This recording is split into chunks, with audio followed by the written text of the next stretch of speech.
Ora, muito boa noite a todos, muito obrigado pelo vosso convite. Eu julgo que é a altura de começar. É uma situação sempre embaraçosa estar a falar para uma câmara.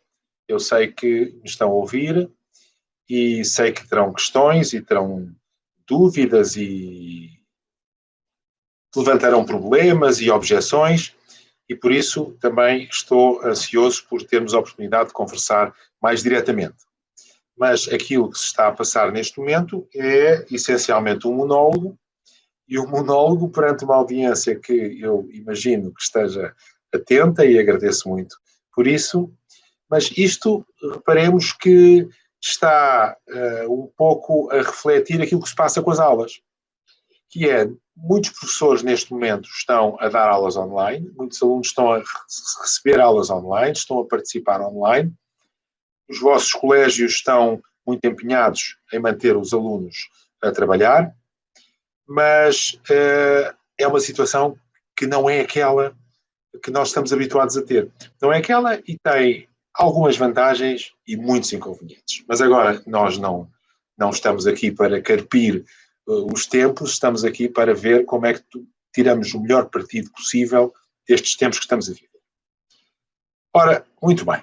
Eu começaria por dizer que aquilo que todos nós já sabemos, que é que o ensino online é uma pálida imagem do ensino presencial, do ensino numa sala de aula, olhos nos olhos, com a possibilidade de interagir diretamente com os alunos. Nós sabemos, no entanto, relativamente pouco sobre isto. E vamos acabar este tempo, estes meses, que já são meses, nós estamos com este tipo de ensino, vamos acabar este tempo sabendo muito mais sobre aquilo que é o ensino online, sobre o que são as suas desvantagens, as suas vantagens, em que medida é que nos temos que adaptar para que o ensino online funcione da melhor maneira possível. Mas os estudos que existem neste momento, que são sobretudo feitos nos Estados Unidos, e sobretudo feitos ao nível universitário, porque é nesse nível que há mais tempo existem cursos online, os chamados MOOCs, e muitos cursos online que existem, que é uma oportunidade que muitos estudantes tiram partido. Nos Estados Unidos, é que isso acontece, é que estes estudos têm sido feitos, e sobretudo nas universidades. Calcula-se que em 2018 cerca de 35% dos alunos dos Estados Unidos, dos alunos universitários, tinham alguma vez tirado um curso online. Porquê é que tiram um curso online? Porque lhes convém, porque estão fora da sua universidade durante algum tempo, porque mais uma cadeira, quando estou a falar em curso, estou a falar no sentido norte-americano, portanto, uma cadeira. Mais uma cadeira é algo que lhes é útil, pode ser aquela cadeira final, e não tendo a oportunidade de assistir às aulas, escolhem esse sistema. Mas é uma escolha que não é a primeira escolha dos estudantes. A primeira escolha dos estudantes, em geral, é estar numa aula presencial. Mas nos Estados Unidos, onde isto foi estudado, e os estudos que existem neste momento mostram que, por vezes, há um efeito positivo do ensino online para alguns estudantes, mas sobretudo para os melhores. E que há sempre efeitos negativos e, sobretudo, para os estudantes com mais dificuldades. Portanto, no global, o que existe é um efeito ligeiramente negativo do ensino online e um efeito negativo que incide mais sobre aqueles alunos que têm mais dificuldades, e as famílias com mais desfavorecidas têm um problema duplo, que é, por um lado, isto acentua as fragilidades académicas de muitos alunos dessas famílias mais desfavorecidas, e tem o outro problema, que é o problema das deficiências de conexão. Portanto, é natural, infelizmente, mas é verdade, que as famílias com mais desvantagens sejam aquelas que sofrem mais com o ensino online. É o mesmo que se está a passar neste momento em Portugal, mas nós vamos ter, certamente, após este período, de saber como é que as coisas se passaram e aquilo que aconteceu. Outro aspecto que também tem sido bastante estudado e que é importante termos em conta neste momento é que as férias prolongadas têm sempre efeitos negativos na aprendizagem dos jovens. É um assunto que tem sido estudado há já bastante tempo. Sabe-se que nas férias de verão, quando elas são bastante prolongadas, e há países que têm férias de verão de 3 meses, há outros que têm 1 mês e meio, portanto, depende muito dos países. Nos países em que as férias de verão são mais prolongadas, há um efeito negativo sobre os estudantes, e muitas vezes esse efeito é tão elevado que os estudantes chegam a perder o equivalente a meio ano académico. Portanto, os estudantes estudaram durante 9 meses, suponhamos.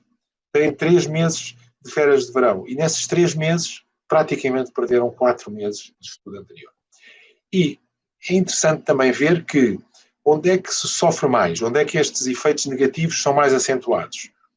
Eu estou a falar agora do ensino elementar, portanto, do nosso primeiro ciclo, é na leitura e na compreensão da leitura. E na matemática, mais ainda, e matemática e escrita mais ainda do que na leitura e na compreensão da leitura. Ou seja, aquilo em que a compreensão é mais importante, aquilo que é mais avançado é aquilo onde se sofre mais com as férias de verão. Com as férias de verão prolongadas. É um efeito muito estudado.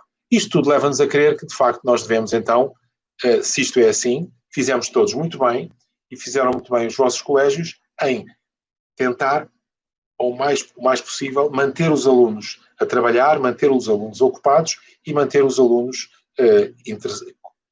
acompanhando a matéria e evoluindo o mais possível. Portanto, isto é muito positivo que se tenha feito este esforço, que o país inteiro tenha feito esse esforço, para que os jovens não perdessem um semestre da sua vida, que depois acaba por ser mais do que um semestre da sua vida, porque as coisas todas se acumulam. Portanto, o que é que nós estamos a ver? Estamos a ver, afinal, que o ensino presencial é uma coisa muito boa e que o podermos estar juntos e podermos falar e podermos estar numa sala de aula é algo que é muito bom para os estudantes, e estamos todos lamentando não conseguir ter exatamente aquilo que tínhamos aqui há 6 meses. Deixem-me fazer um parênteses, porque eu acho que é interessante nós pensarmos o seguinte. Se eu dissesse isto aqui há 6 meses, antes de tudo isto ter acontecido, muita gente diria que eu estava a ser muito conservador, que estava a olhar para as coisas de uma maneira muito reativa, para não dizer reacionária, de uma maneira que não acreditava no progresso. Mas nós assistimos durante muito tempo a profetas do progresso que se enganaram. Por exemplo, eu vou-vos ler aqui uma frase que é muito curiosa. Os livros vão certamente, isto é a frase que alguém disse, os livros vão se tornar obsoletos nas escolas públicas. Os estudantes vão ser instruídos através do olhar.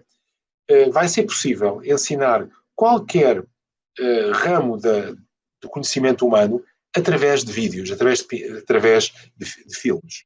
O nosso sistema escolar vai ser completamente mudado dentro de 10 anos. Quem disse isto foi alguém certamente muito inteligente, mas que se enganou. Foi Thomas Edison, que disse isto em 1913. Portanto, em 1913, Thomas Edison pensava que o facto de se ter inventado o cinema significava que estavam obsoletas as escolas, estavam obsoletos os livros e que as pessoas, os jovens, iriam todos ser ensinados através do cinema. 1913 enganou-se. Já passaram mais de 100 anos e nós hoje sabemos que isto não aconteceu. Um outro filósofo, outra pessoa que falou também sobre isto, disse que o professor tradicional vai ser substituído por bancos de memória, a didática vai ser confiada às máquinas, os estudantes vão ser ensinados não conteúdos, mas sim como usar os computadores. Quem disse isto foi uma pessoa muito conhecida também, um filósofo Lyotard, que é o filósofo que inventou o termo pós-modernismo, e disse isto em 1979. Portanto, em 1979, o Lyotard estava convencido que, muito rapidamente, os computadores iam substituir os humanos, iam substituir os professores iam se tornar obsoletos.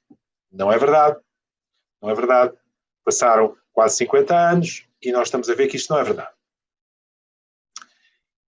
Mas há um conceito associado a esta ideia do computador e associado a esta ideia do Lyotard também, que é o conceito de que nós hoje não precisamos saber tantas coisas, não precisamos de memorizar tantas coisas, porque hoje em dia temos tudo à nossa disposição. E, portanto, temos o Google, temos a internet e nós podemos, muito rapidamente, ir procurar qualquer que seja o conhecimento, o facto que queiramos, através deste sistema, através da internet. E, portanto, não seria necessário aprender propriamente factos. Seria mais necessário fazer aquilo que o Lyotard diz, que é ensinar os alunos a como ir buscar informação. Bem, eu vou-vos ler outra frase, que esta frase que reflete esta ideia, que diz o seguinte: as pessoas educadas não são aquelas que sabem tudo, mas são aqueles que sabem, de um momento para o outro, buscar a informação que precisam. Esta frase parece ter sido dita ontem, parece ter sido dita há 6 meses, não. Foi dita em 1914. Portanto, estamos a falar de algo que se passou de novo há mais de 100 anos. Há mais de 100 anos também se acreditava que o facto de haver acesso à informação, e na altura o acesso à informação era através dos livros, que o facto de haver acesso à informação iria substituir a necessidade de as pessoas conhecerem factos, e as pessoas precisavam então de saber procurar os factos para poder ter o conhecimento à sua disposição, e precisavam sobretudo pensar. Bem, há um erro de base nesta ideia. O erro de base nesta ideia é colocar em oposição os factos ao raciocínio. Eu vou-vos dar 2 ou 3 exemplos que são exemplos clássicos. Um dos exemplos é a bula dos medicamentos. Todos nós já passámos pela experiência de chegar a casa, ter encontrado um medicamento e começar a olhar, será mesmo isto? Será isto que o médico me receitou? Será que é isto que eu quero? Será que eu não me enganei? E começa a tentar ler a bula do medicamento, as instruções que vêm com o medicamento, a tentar saber o que é que vai fazer. Se é para tomar 1, se é para tomar 2, se é para tomar de manhã, se é para tomar à tarde, para que é que aquilo serve? E todos nós já passamos, todos nós que não somos médicos, todos que não somos médicos, já passamos pela situação de estar a ler, reler e ter dificuldade em perceber. Entretanto, chamamos um médico, chamamos a um médico amigo, temos ao lado um médico amigo, mostramos a bula do medicamento e ele pode não saber, ele ou ela pode não saber o que o medicamento é, podem nunca ter visto aquele medicamento, mas em segundos, olhando para a bula dos medicamentos, em segundos eles sabem detectar imediatamente o que é e dizer-nos: não, isso é só para tomar de manhã, não, isso basta 1, não vale a pena tomar mais do que 2 comprimidos por dia. Porquê? Porque é que o médico consegue, ou o enfermeiro, porque é que o médico consegue tão rapidamente perceber as instruções de um medicamento e a nós nos custa tanto a perceber as instruções do medicamento? As instruções estão lá, estão à nossa disposição. Portanto, porque é que ele consegue? Porque o médico tem um conhecimento acumulado que lhe permite muito rapidamente raciocinar com base naquele pedaço de papel que ali está e encontrar ali a informação necessária e rapidamente percebê-la. Portanto, o médico, por ter muito conhecimento, consegue rapidamente aceder ao conhecimento. E quem não tem esse conhecimento tem dificuldade em perceber aquilo que está escrito nas instruções dos medicamentos. Este é um exemplo clássico. Outro exemplo clássico, que eu julgo que todos nós também já passamos por esse exemplo, é tentar, agora, os que não são advogados, ou que não são procuradores, ou que não são notários, não têm formação jurídica, estar a ler um contrato e olhar para o contrato e tentar perceber. Ou uma legislação, tentar perceber, mas isto quer dizer que eu tenho que entregar o papel no prazo de 15 dias? Ou isto quer dizer que eu não tenho papel para entregar? O que é que isto quer dizer? E lê-se uma vez, lê-se 2 vezes e fica sem saber. Fala-se com um advogado amigo, o advogado olha para o contrato e não lê o contrato todo, vai direto a um ponto e diz: não te preocupes, isto está tudo aqui, não tens que fazer nada, isto é só para garantir que se a parte contrária não fizer não sei o quê, tu então terás que fazer outra coisa. Muito bem. Portanto, isto são exemplos clássicos e exemplos que mostram que não se pode pôr em oposição conhecimento de factos com a capacidade de raciocinar. Porque a capacidade de raciocinar sobre os factos deriva do conhecimento prévio que temos. Esta é uma das coisas mais básicas da psicologia cognitiva, é uma das coisas mais consensuais da psicologia cognitiva, é que aquilo que nós aprendemos é tão mais fácil de aprender quanto mais conhecimento tivermos. E aquilo que nós aprendemos, nós enquadramos no conhecimento que já temos. Portanto, Não se pode pôr em oposição conhecimento com raciocínio. Quem quer que tenha amor ao conhecimento, quem quer que conheça isto, sabe que isto se aplica em todas as matérias. Eu estou a ler um poema do Camões, e quanto mais eu conhecer sobre português, sobre literatura, quanto mais eu conhecer sobre os anos em que viveu Camões, quanto mais eu conhecer sobre a história de Portugal, mais facilmente eu percebo Camões. E não se diga, portanto, que não é preciso ter conhecimento, porque eu rapidamente vou à internet e consigo interpretar o poema. Não, eu vou à internet, demoro tempo. E mesmo para ir à internet, eu sou muito mais rápido a encontrar a informação que preciso na internet, se souber alguma coisa sobre ela, do que se não a souber. Portanto, a conclusão que eu tiro daqui é que esta oposição entre a necessidade de educação, que seria só a interpretação dos factos, e que tudo que é informação nos vem através do computador, é uma oposição falsa. E é bom que os jovens tenham conhecimento para poder raciocinar sobre esse conhecimento. Conclusão que eu tiro também daqui é que o que acontece é que não se pode pensar que agora entramos num período diferente, num período em que tudo está à disposição dos jovens, nós só os ensinemos a aprender, ou só os ensinamos a aprender. É uma ideia que antigamente se dizia, falava-se muito disso. O que interessa não é aprender, o que interessa é aprender a aprender. Bem, mas como é que eu posso aprender a aprender se eu não souber nada? Eu, quanto mais souber, mais aprendo a aprender e mais facilidade tenho em aprender outras coisas. Por isso, todo o tempo que os jovens passam na escola, todo o tempo que estão em contacto com o ensino, todo esse tempo é fundamental para a educação dos jovens. Muito bem, então, mas o que se passou agora foi que nós tivemos tudo isto, tivemos necessidade de responder, percebemos que afinal as aulas presenciais são extremamente importantes, mas percebemos que o ensino e a aprendizagem são uma atividade social, e é importante que seja uma atividade social, que os jovens interajam com os professores, não é uma coisa solitária que se faça num local e que à distância se tenta reproduzir o mais possível esse meio social, essa aprendizagem social. É isso que nós tentamos fazer nas aulas online, e na medida em que o conseguirmos, nós estamos a prestar um bom serviço aos jovens. Na medida em que não os conseguirmos, estamos a prestar um serviço que não é tão bom como outros serviços como poderia ser. Ora, muito bem. Já perceberam naturalmente que eu gosto de voltar atrás e pensar nas algumas coisas exageradas que se disseram antigamente. Eu gosto de voltar atrás porque muitas vezes nós temos a tendência para pensar que as ideias não têm significado, as ideias não têm impacto. Não, as ideias têm impacto. As ideias são algo que pode mudar o mundo para melhor e para pior. E as ideias e muitas coisas que se disseram em educação tiveram um impacto positivo na educação, muitas outras coisas que se disseram em educação tiveram um impacto negativo na educação. Agora vou saltar um bocadinho da educação para citar um filósofo famoso, que é o Marshall McLuhan, que disse, em 60 e tais, nos anos 60, do século passado, disse the medium is the message, ou seja, o meio é a mensagem. O que nós estamos a verificar aqui é exatamente o contrário. O meio não é a mensagem. E se nós quisermos ter um bom ensino remoto, nós temos que tentar seguir os mesmos princípios. O ensino remoto não é algo diferente do ensino presencial, no sentido em que não é algo que se baseia em princípios completamente diferentes, como pensavam as pessoas que achavam que os computadores iam mudar tudo. Não.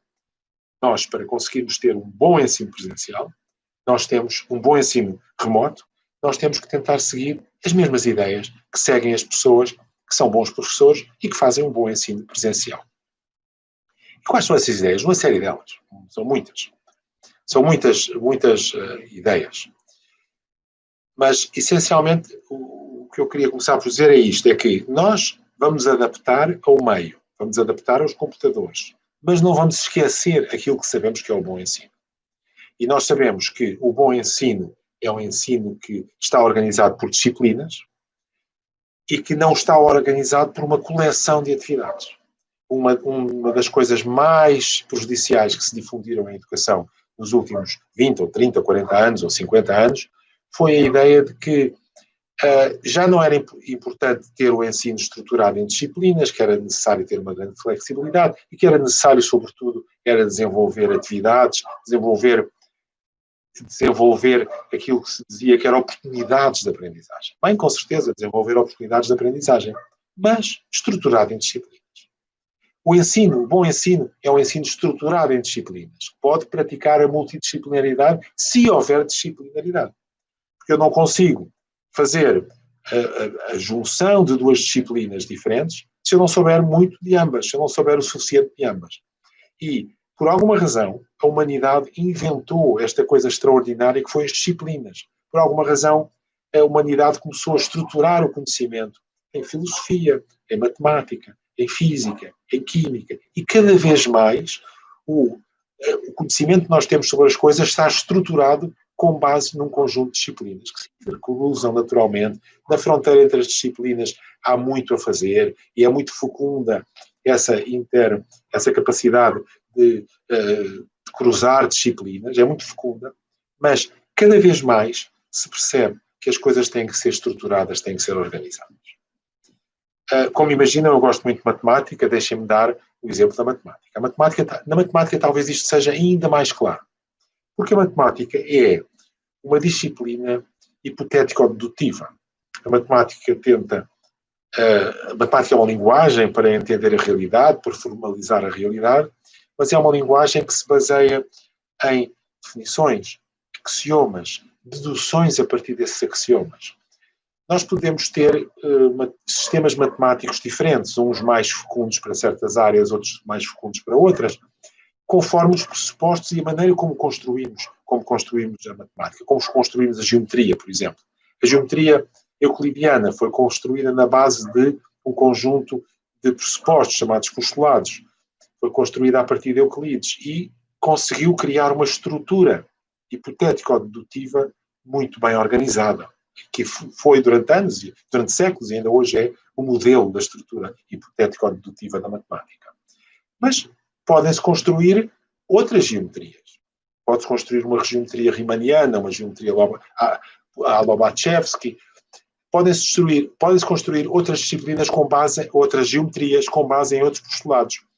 E essas geometrias podem e são muito úteis em certas circunstâncias e para construir modelos sobre certos fenómenos, mas nós não podemos perder de vista que nós construímos a matemática com base no conjunto de pressupostos. E esses pressupostos vão-se acumulando uns sobre os outros, as coisas vão-se deduzindo. É um edifício que está construído. A matemática não é uma coleção de truques. A matemática é um edifício hipotético-dedutivo que chega a resultados que depois vão ser confrontados com a realidade, que vão ser úteis para certas realidades, não tão úteis para outras realidades, certos resultados. E é isso que a matemática é muito claro. Mas as outras disciplinas também. Como é que se pode estudar física sem estudar mecânica? Como é que se pode estudar mecânica relativista sem ter estudado mecânica newtoniana? Como é que tudo isso pode fazer-se? Não se pode fazer. A física é uma disciplina que não é hipotético-dedutiva, mas é uma disciplina que tem uma estrutura. E é essa estrutura que nós devemos tentar transmitir aos jovens. Não é uma coleção de truques dispersos. A mesma coisa se pode dizer para a história. Os jovens devem entender que a história não é uma coleção de historietas, não é aquilo que fez a Cleópatra, e depois aquilo que fez o Carlos Magno, e depois aquilo que fez o Napoleão. Não, a história tem um devir, tem um conjunto de forças em conflito que se organizam, que umas predominam, outras não predominam, e as coisas vão mudando. Perceber história não é perceber um conjunto de factos dispersos. Perceber história é perceber muito mais do que isso, é perceber aquilo que se está a passar e como é que as coisas foram evoluindo ao longo dos tempos. Portanto, eu diria que em todas as disciplinas isto é assim. Se em todas as disciplinas isto é assim, é muito importante que as disciplinas sejam estruturadas, que não sejam uma coleção de atividades, mas que sejam algo que dá uma estrutura mental aos jovens e que ajuda os jovens a perceber o mundo que os rodeia. Portanto, esta é uma das coisas fundamentais, e no momento em que se fala tanto em multidisciplinaridade e que se fala tanto em flexibilidade, eu diria que era importante, eu acho importante fazer aqui uma apologia da disciplina e uma apologia do conhecimento estruturado. Mas há outro conjunto de princípios gerais do bom ensino. Por exemplo, o bom ensino deve ter objetivos claros. Não há nenhum bom ensino que não tenha objetivos claros, objetivos cognitivos e objetivos de formação dos jovens. Nós não podemos ter um bom ensino em que dizemos, olha, vamos aprendendo umas coisas, agora vamos aprender isto, amanhã talvez aquilo, depois logo se vê. À mercê daquilo que seja interessante para os jovens, não. O bom ensino é um ensino que tem objetivos claros. E quando se tem objetivos claros, conseguem-se atingir esses objetivos. Quando não se tem objetivos claros, objetivos curriculares, objetivos de formação, é muito difícil chegar a algum lado. Portanto, eu diria que um segundo princípio fundamental do bom ensino é ter objetivos claros, é ter standards, é ter metas claras do nosso ensino. Depois é preciso, obviamente, ter bons materiais de apoio, é preciso ter bons manuais escolares, é preciso ter software, é preciso tudo isso. E é preciso, acima de tudo, ter um bom professor. A liderança, a condução, a atividade do professor junto dos jovens, a iniciativa do professor, o professor a guiar os jovens continua a ser aquilo que é fundamental nas escolas. Continua a ser aquilo que é fundamental para a educação dos nossos jovens. E um bom professor tenta fazer online aquilo que faz, ou tenta fazer com o ensino remoto, aquilo que também faz nas aulas. E isso eu diria que é, em primeiro lugar, marcar objetivos claros para os alunos, a partir de objetivos gerais, a partir de metas gerais, marcar objetivos claros aos alunos, dizer aos alunos, olhem, hoje, ou nesta semana, é importante chegarmos aqui, é importante percebermos isto, eu vou-vos explicar isto, é importante que vocês percebam isto, é importante que leiam este texto de literatura, é importante que percebam este teorema matemático, é importante que percebam este conceito físico. Isso é o que um bom professor faz. No princípio de cada aula, um bom professor diz, olhem, hoje vamos chegar aqui, partimos disto no outro dia, e hoje vamos chegar a um ponto mais avançado, de forma a que os alunos possam perceber para onde é que se está a caminhar. Isto é das coisas fundamentais de um bom ensino. É que os alunos percebam para onde é que se está a caminhar e não encarem uma aula ou uma atividade como sendo mais uma coisa para ocupar o tempo. Depois, aquilo que um bom professor faz numa aula presencial é, o que falámos já várias vezes aqui hoje, que é chamar a atenção para o conhecimento prévio. É esse conhecimento prévio que os alunos têm que serve de ancoragem, que serve de alavanca para o conhecimento que eles vão adquirir em seguida. Isto, estou a falar em história, pode-se falar em matemática, obviamente, pode-se falar em filosofia, naquilo que seja.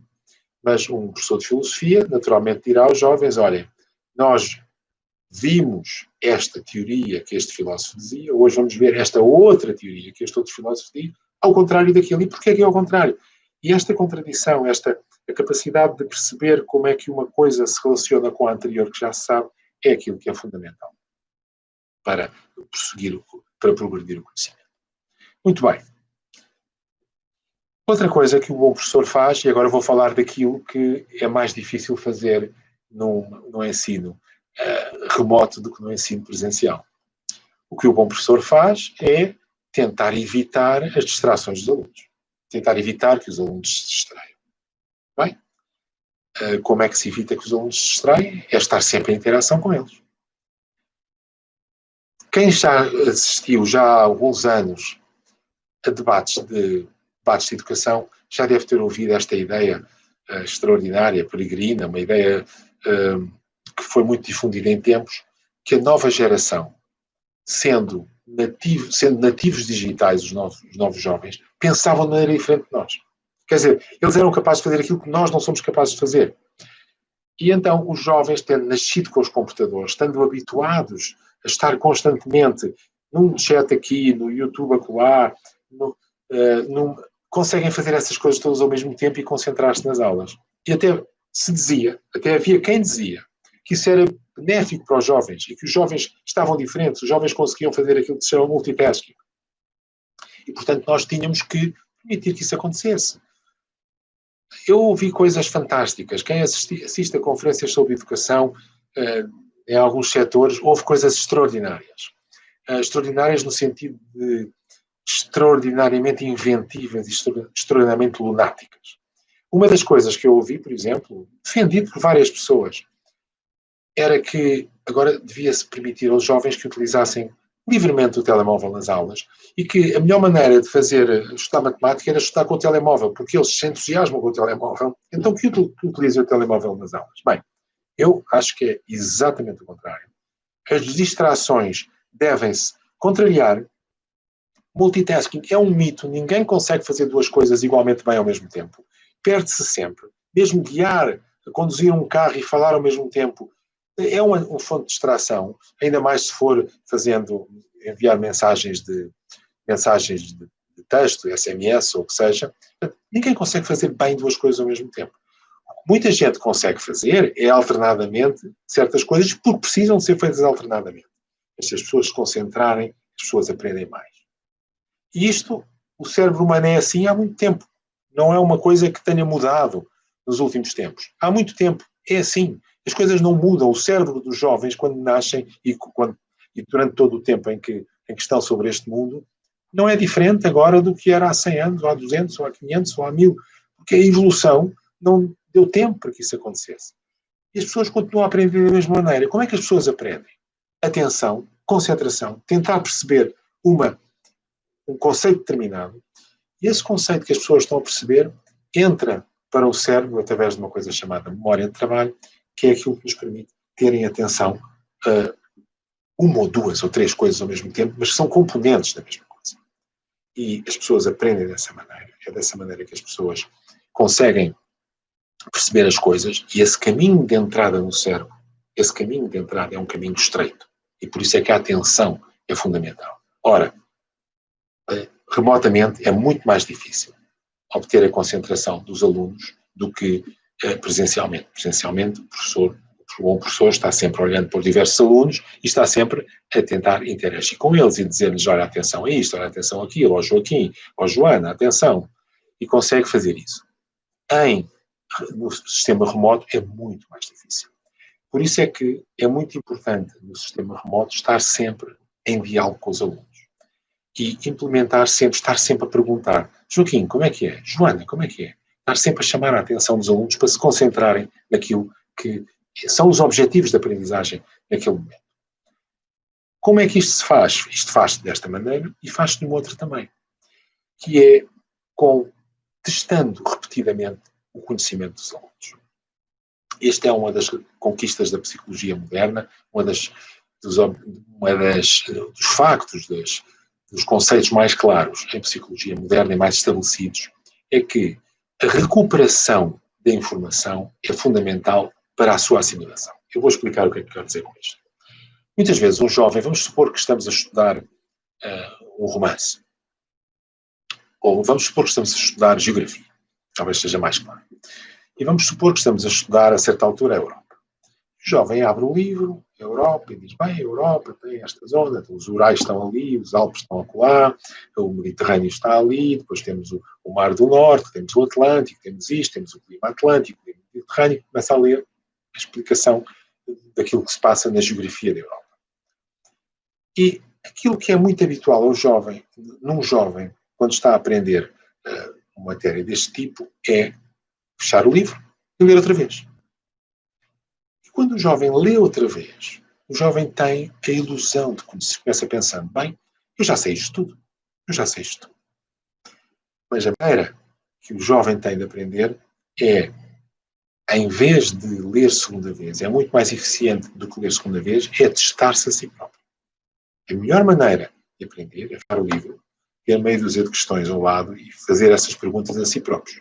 Quais são os mares que banham as costas europeias? Quais são os principais rios europeus? Qual é o maior país da Europa? Quais são esse tipo de coisas? Quais são os países europeus que estão banhados pelo Atlântico? Esse tipo de perguntas que o jovem faz a si próprio permite-lhe não só perceber aquilo que sabe e aquilo que não sabe, portanto, permite-lhe não só ter uma noção realista do conhecimento que tem sobre aquela matéria, como permite-lhe outra coisa. À medida que está a questionar-se a si próprio, o jovem está a reaprender, está a aprender, porque está a recuperar, que se diz retrieval, ou recuperar, conhecimentos que estão lá atrás, e à medida que os recupera, ele está a reelaborá-los.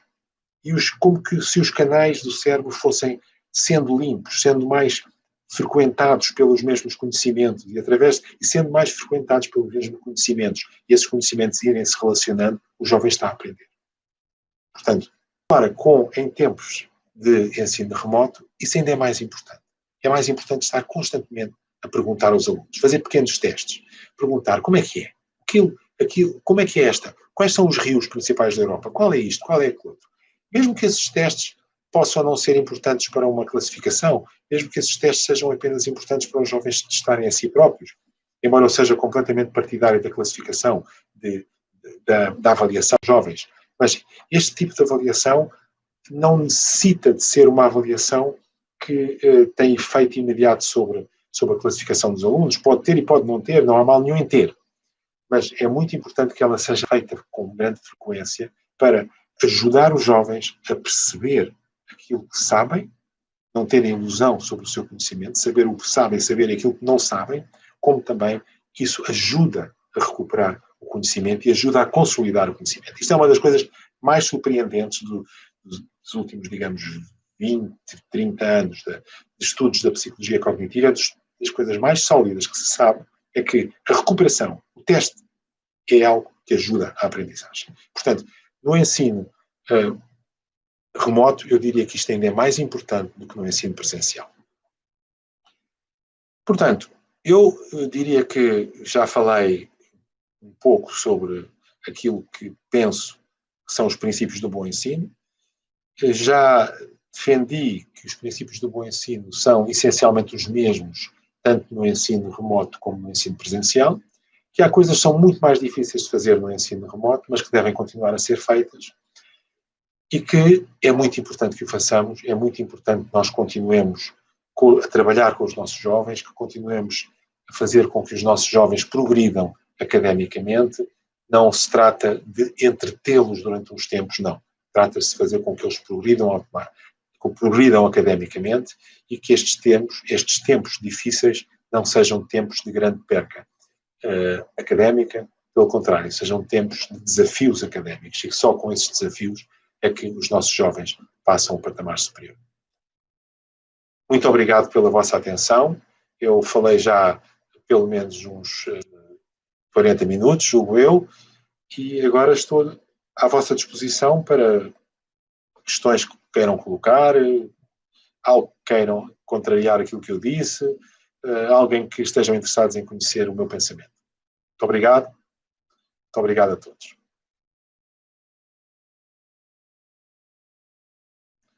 Muito bem, eu tenho aqui uma questão do meu amigo António Sarmento, que me pergunta o seguinte: o que é que vale a pena mudar na sequência das aprendizagens deste tempo não presencial? Há coisas positivas. Eu acho que nós vamos sair mais enriquecidos destes tempos. Vamos sair mais enriquecidos destes tempos porque vamos dominar melhor estas ferramentas de contacto uns com os outros e vamos ter mais possibilidade de utilizar meios digitais para certas áreas. Por exemplo, eu falaria um pouco de matemática. Em matemática é essencialmente algo que se aprende com papel e lápis.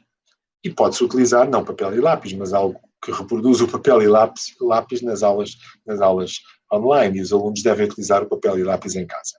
Mas há aspectos da matemática, sobretudo da geometria, da estatística, em que o computador pode ser um auxiliar precioso. Por exemplo, a visualização tridimensional. É muito difícil um professor, numa aula, estar a desenhar um objeto tridimensional, pôr X, Y, Z no quadro, tentar desenhar um objeto tridimensional, tentar desenhar uma esfera, é muito difícil. Mas é algo que, através de software apropriado, pode ser visualizado muito bem, porque o software permite rodar no espaço, virtualmente, obviamente, permite rodar no espaço o objeto que estamos a falar. Por exemplo, se nós estivermos a falar de regressão linear múltipla, 90 pontos de observação estatística, nós podemos, através desse software, rodar essa 90 pontos, vê-la de diferentes pontos de vista. Enfim, há muitas coisas que podem ser aproveitadas neste momento para tentar encontrar meios que não percam o ensino e que, em alguns aspectos, até o melhorem. Por exemplo, a capacidade de utilizar certas ferramentas para visualizar objetos tridimensionais, que é um exemplo só que eu estou a dar, é uma capacidade que nós agora temos e que devemos aproveitar ao máximo. Eu tenho aqui um grande conjunto de perguntas. Eu vou tentar responder algumas. Tenho aqui uma pergunta que me diz: o que será o futuro? Será um sistema híbrido, remoto e presencial? Bem, o que é o futuro é muito difícil de prever. Há uma frase famosa de um Prémio Nobel de Economia que diz: prever é muito difícil, sobretudo o futuro. E é verdade, prever é muito difícil. Mas eu julgo que, passados estes tempos, nós não sabemos o que é que vai acontecer no próximo mês. Nós não sabemos o que é que vai acontecer na próxima semana. Nós temos notícias muito, muito preocupantes sobre o que está a passar em Lisboa. Estamos em níveis de propagação da doença semelhantes àqueles que tínhamos em fins de março, quando estávamos todos na extrema clausura. Portanto, não sabemos o que vai passar. Mas imaginemos que tudo se passa, que se descobre uma vacina, que vamos estar todos, voltamos exatamente à mesma situação. Eu julgo que vamos voltar de uma maneira diferente. E quando se pergunta se há um sistema híbrido, eu diria que poderá haver um sistema híbrido, mas em que o presencial é dominante, claramente dominante. Ou seja, esse sistema híbrido tem um nome em educação, em teoria educativa, chama-se o blended learning, portanto, sistema híbrido, blended, misturado, blended porque tem o online e o presencial, tem os dois sistemas. Naturalmente, caminhamos para isso. E já o temos, em certa medida. Os bons colégios, as boas escolas, as boas universidades já têm a possibilidade de interagir com os alunos. Já tinham, antes desta pandemia, a possibilidade de interagir online, de interagir através de e-mail, de interagir através destes instrumentos que nós hoje temos, dos canais de YouTube, do Zoom, Teams, todos estes canais, já tinham e já usavam. Acho que vai-se usar mais, acho que vão usar mais estes meios, porque nós agora estamos a perceber, estamos a aprendê-lo muito rapidamente, que há certas matérias que podem ser deixadas e que há certa vantagem em que os alunos possam fazê-las, possam estudá-las ou verificá-las através de software. Portanto, eu diria que, se tudo correr bem, se tudo se resolver do ponto de vista da saúde das pessoas, da saúde pública, mesmo assim, este momento vai deixar marcas no sentido em que nos vai deixar mais instrumentos e mais possibilidades de ensino remoto que se vão somar às atividades de ensino presencial. Tenho aqui muitas outras perguntas, eu já estou a passar por cima, não sei se consigo responder a todas, aquilo que eu penso, não é? Aquilo que eu penso. Haverá menor probabilidade de sucesso, maior taxa de abandono nos jovens? Sim, eu julgo que sim. Eu julgo que vai acontecer uma série de... as coisas não vão funcionar tão bem como poderiam ter funcionado se não existisse esta pandemia. E, mais uma vez, aqueles que sofrem mais são os mais desfavorecidos, são aqueles que têm menos meios em casa, são aqueles que têm uma família ou têm condições económicas e condições sociais que são menos propícias à aprendizagem. Julgo que esses vão sofrer inevitavelmente mais e os outros, e esses vão ter uma taxa de abandono superior, de abandono real. Não? Muitas vezes não é o abandono estatístico, não reproduz exatamente isso. E ainda por cima, com a dificuldade que nós vamos ter, com o que está a acontecer, em que vão deixar de existir certas avaliações, o nono ano deixou de existir, esperemos que para o ano seja recuperado, ainda mais difícil vai ser saber aquilo que se passa. Eu tenho aqui uma pergunta que é: a Finlândia prepara-se para acabar com o ensino por disciplina? Estarão demasiado avançados ou correm risco? O caso da Finlândia é um caso muito interessante. Muita gente fala hoje em dia na Finlândia, há uns 10 anos esta parte tem vindo a falar muito da Finlândia como um exemplo. Porquê? Porque a Finlândia obteve os primeiros estudos PISA, estudos internacionais PISA, portanto, nos anos 2000, eles começaram no ano 2000, e nos primeiros estudos TIMSS, começaram antes disso, a Finlândia obteve resultados muito bons. E então houve uma indústria de viagens à Finlândia, tentar perceber o que se passa na Finlândia. E, como muitas vezes acontece, as pessoas que voltaram da Finlândia resolveram dizer aquilo que já estavam convencidas à partida. E andaram a explicar que a Finlândia não havia avaliações, que a Finlândia havia uma junção das disciplinas, que havia uma grande liberdade, mas esqueceram-se de relatar aquilo que se passa de facto na Finlândia. E aquilo que se passa de facto na Finlândia é que existe avaliação, existem disciplinas, que essa avaliação é muito rigorosa, que os professores são muito bem preparados, etc, etc. Mas acontece que, de facto, a Finlândia fez uma inflexão na sua maneira de encarar o ensino. E essa inflexão nota-se sobretudo a partir de 2006. E a realidade é que a Finlândia, a partir de 2006, não tem feito mais do que decrescer nos estudos internacionais. A Finlândia, de país modelo, transformou-se num país em que é preciso pensar muito bem o que é que está a acontecer, porque transformou-se num país que está a decair em termos comparativos internacionais sistematicamente desde 2006.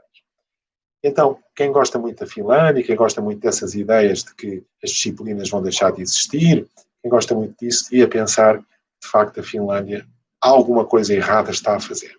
E devíamos então olhar para outros países em que não se passa isso. Um dos países em que não se passou isso, pelo menos até 2015, foi Portugal.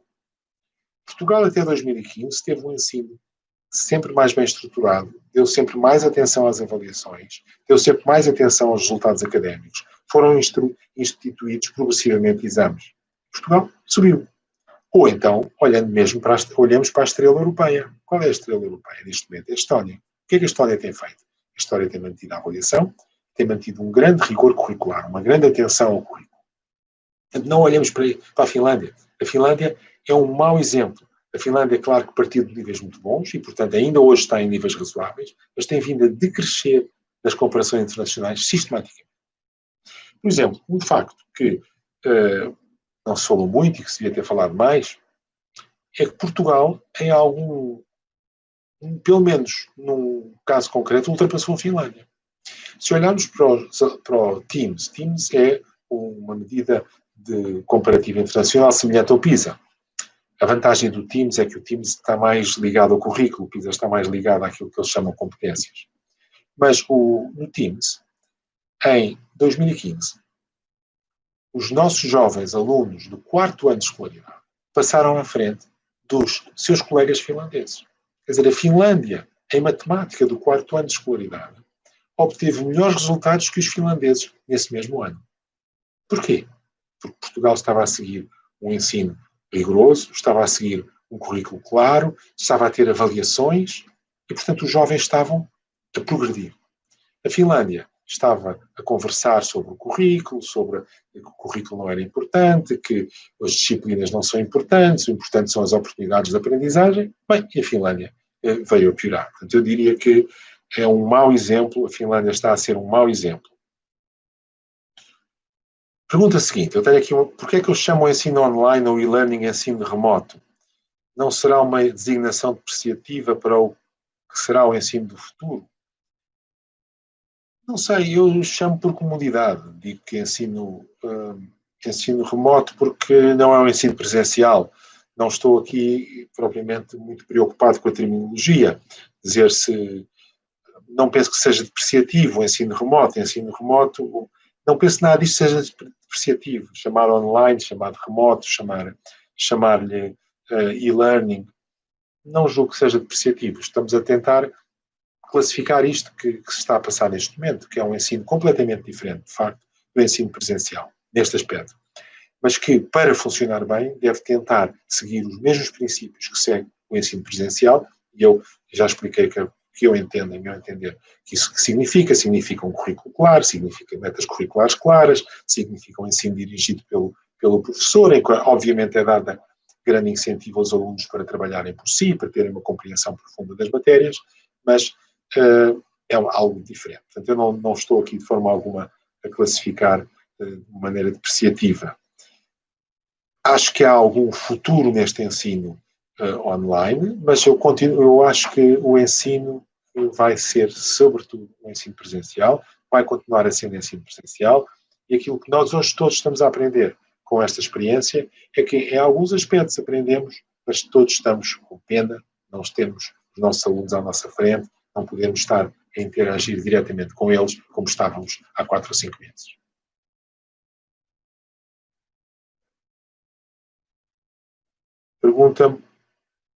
Pergunta-me um senhor que diz: tenho constatado que vários alunos têm vindo a alterar a sua atitude e melhorar o rendimento. O que poderá explicar esta mudança? Eu não lhe sei responder exatamente, mas talvez o desafio de perceberem que estão numa situação difícil e que têm que estudar por si próprios, têm que se empenhar. E às vezes nestas idades, na adolescência, julgo que estamos a falar da adolescência, na adolescência há pequenas faíscas que se disparam e que fazem mudar a atitude dos alunos. Pode ser que isso tenha acontecido com esses alunos. Se aconteceu, ainda bem, e esperemos que continuem nesse caminho, continuem a ter empenho pelo estudo. Uma coisa que eu reparei, eu ensino, a única cadeira que eu ensino neste momento na universidade é uma cadeira de mestrado. Portanto, estamos a falar de jovens que têm 20 e poucos anos, é totalmente diferente dos jovens dos colégios. Ou não sei se é totalmente diferente, mas é bastante diferente. E uma coisa que eu reparei nas primeiras aulas que tivemos online foi que estavam os jovens, estava eu, estávamos comovidos. Estávamos a pensar, bem, ainda há pouco tempo estávamos uns ao lado dos outros, ainda há pouco tempo estávamos a conversar uns com os outros e agora estamos aqui frente a este ecrã. E eu disse-lhes, eu acho que não temos o direito de perder um semestre. E vocês, sobretudo, são muito jovens, não têm o direito de perder um semestre. Eu tive vários alunos muito emocionados com esta situação. Tive alunos, eu posso dizê-lo, não é vergonha nenhuma, tive alunos que choraram na primeira aula que tivemos online, porque estavam, de repente, sem saber qual era o seu futuro, mas eles perceberam, a minha escola foi fantástica nesse aspecto, eles perceberam que estávamos empenhados neles e que eles tinham que se empenhar também. Portanto, talvez isso explique que alguns alunos tenham despertado, e ainda bem, se aconteceu isso, ainda bem que tivesse acontecido com todos, era o que nós gostaríamos. Eu tenho aqui várias perguntas também, eu peço desculpa se estou a saltar algumas, porque eu também não consigo ver muito bem daqui, mas pergunta-me uma, não sei quem é, mas tem assim um sim. O ensino remoto adequa-se ao primeiro ciclo, com crianças ainda pouco autónomas e muito dependentes? Não se adequa. Eu julgo que não se adequa. Julgo que não se adequa e julgo que fazemos-lo porque temos que fazer. Se não tivéssemos que fazer, não o faríamos. Claro que nós aqui contamos muito com a ajuda dos pais, com grandes sacrifícios. Os pais ajudam também os filhos do primeiro ciclo a estar nas aulas, nestas aulas online, ajudam os filhos a terem atividades e isso é muito bom, não é? Isso é muito bom, mas claro que os jovens têm dificuldade, precisam de contacto físico, precisam de interação social, que é muito difícil de ter através de um ecrã. Deixa-me aproveitar para falar-vos um pouco, julgo que faz sentido falar disto, que é a Iniciativa Educação, a que eu pertenço neste momento e em que estou muito empenhado. A Iniciativa Educação é uma organização que trabalha sobretudo com 2 tipos de jovens. Com os jovens que estão no primeiro e segundo ano de escolaridade, com os jovens que estão na transição do básico para o secundário. Trabalha com os jovens que têm especiais dificuldades. Os jovens que estão no primeiro ciclo, estamos a falar sobretudo do primeiro e segundo ano, a iniciativa trabalha em leitura. E nos jovens que estão na transição do básico para o secundário, a Iniciativa Educação prepara, sobretudo, alternativas profissionalizantes que deem uma saída para muitos jovens que precisam de um ensino mais prático, pelo menos nessa altura, precisam de um ensino mais prático, querem ver à sua frente uma saída profissional. Mas eu ia falar agora do primeiro ciclo e do primeiro e segundo ano de escolaridade. Nós estamos a fazer o possível, nós todos, mas a Iniciativa de Educação também, para acompanhar os jovens que têm essas dificuldades. Nós esta semana lançámos 2 vídeos, já saíram 2 e vão sair mais, vão sair todas as semanas 2, que são histórias contadas ou por autores portugueses, grandes autores portugueses, ou por atores, pessoas que leem muito bem, que são histórias, pequenas histórias, de 3 minutos, 4 minutos, para os jovens, do primeiro e segundo ano de escolaridade, que têm uma peculiaridade. Nós sabemos que há momentos de leitura nas bibliotecas, há muitos momentos de leitura online. Mas esta leitura que nós estamos a fazer é uma leitura em que as palavras vão aparecendo no ecrã à medida que são lidas. Melhor, as palavras vão aparecer no ecrã um bocadinho antes de serem lidas.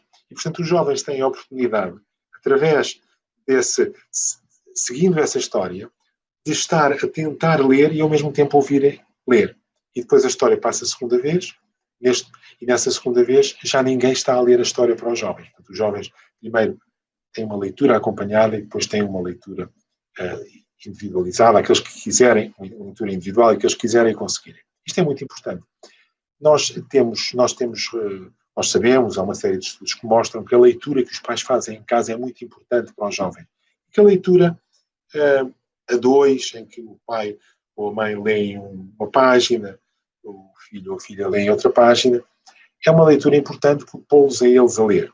Mas mesmo que não ponham, mesmo que seja o pai ou a mãe a ler a história para o miúdo ou para a miúda, o que é que acontece? Acontece que ao ler essa história, o jovem, a criança, vai seguindo a melodia, a prosódia, a chamada prosódia, vai seguindo a melodia da frase, vai seguindo a entoação da frase. E através disso vai se enriquecendo, vai enriquecendo não só o seu vocabulário, como vai enriquecendo também a sua sensibilidade para a frase completa, para a frase bem dita, para a frase bem escrita. Nós sabemos isso. Agora, o que é preciso mais? É preciso mais do que isso. É preciso que os jovens sejam estimulados à leitura própria. Não só a ouvir, que o ouvir aumenta o vocabulário, aumenta a sensação, aumenta a familiaridade com a frase bem construída. Mas, além disso, é preciso que eles se treinem a ler. Nós sabemos que a fluência de leitura é uma determinante decisiva, é o fator mais importante nos primeiros anos de escolaridade para que tudo o resto a seguir corra bem. Portanto, eu acho que, se quiserem, isto está aberto ao público, portanto, na Iniciativa Educação temos esses vídeos com as histórias lidas e todas as semanas saíram várias, portanto, se quiserem, se tiverem filhos dessas idades, são mais que bem-vindos a ver e depois digam se gostaram e se têm algumas sugestões. Muito bem, tenho aqui uma pergunta, que é: o centralismo curricular e administrativo não pode ser perverso? Que, completada com outra pergunta, que diz: a autonomia das escolas permite boas experiências. Muito bem, com certeza. Eu diria que o centralismo curricular e administrativo pode ser perverso, mas eu distingo aqui duas coisas. Uma coisa é, não lhe chamaria centralismo curricular, mas chamaria objetivos curriculares. Um país dizer a si próprio, através do seu Ministério da Educação, naturalmente, mas um país dizer a si próprio: nós queremos que todos os jovens saibam isto, ter um currículo nacional, é algo muito importante para o progresso desse país. E ter um currículo nacional, ter objetivos claros em relação àquilo que se quer que os jovens saibam, que se quer que eles alcancem, eu acho que é importante para um país. Ora, isto não tem nada a ver com o centralismo administrativo, pelo contrário. Porque se nós traçarmos objetivos e dissermos estes são os objetivos, depois vamos avaliar se foram seguidos, vamos fazer exames aos jovens, vamos fazer avaliações. Se nós fizermos isto, nós estamos a dar total autonomia aos processos, mas estamos a traçar objetivos nacionais. Eu acho que os objetivos nacionais são algo muito importante. Deixem-me dar um exemplo, por exemplo, mesmo na leitura. Na leitura é muito importante, e praticamente todos os países reconhecem isso, que haver um cânon, haver um conjunto de obras que todos os jovens leram, é algo decisivo para criar um sentimento nacional nos jovens e para criar um contacto com a literatura que se prolongue para além da escola. Vemos o seguinte: se nós não tivermos indicações nenhumas sobre livros que são necessários, que devem ser lidos pelos jovens, um jovem lê O Crime do Padre Amaro, o outro lê, e acho muito bem, cada um deles vai lendo aquilo que querem, mas do Ecer Queiroz escolhe O Crime do Padre Amaro, do Alexandre Herculano escolhe O Monge de Cister, etc.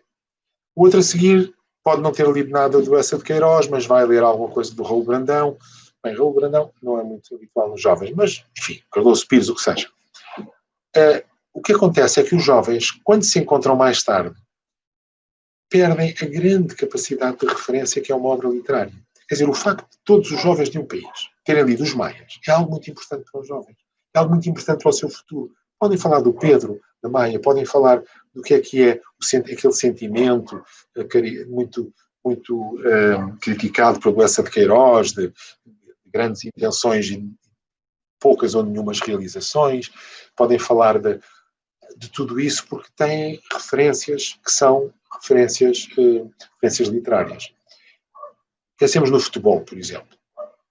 Nós sabemos, quem gosta de futebol, e estamos a falar quem gosta de futebol em 90% dos portugueses, que segundas, terças, passam o tempo todo a contar o gol que foi, aquele jogo, e aquele não sei o quê, e o treinador, e tem ali um tema de conversa comum.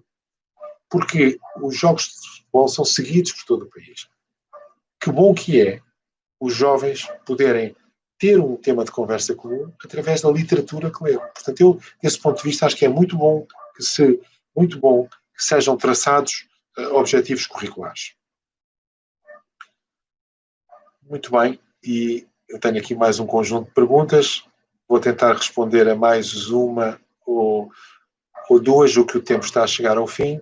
Portanto, eu já respondi à perversidade do centralismo administrativo, acho que é uma coisa altamente perversa, acho que deve-se dar a maior liberdade nos processos,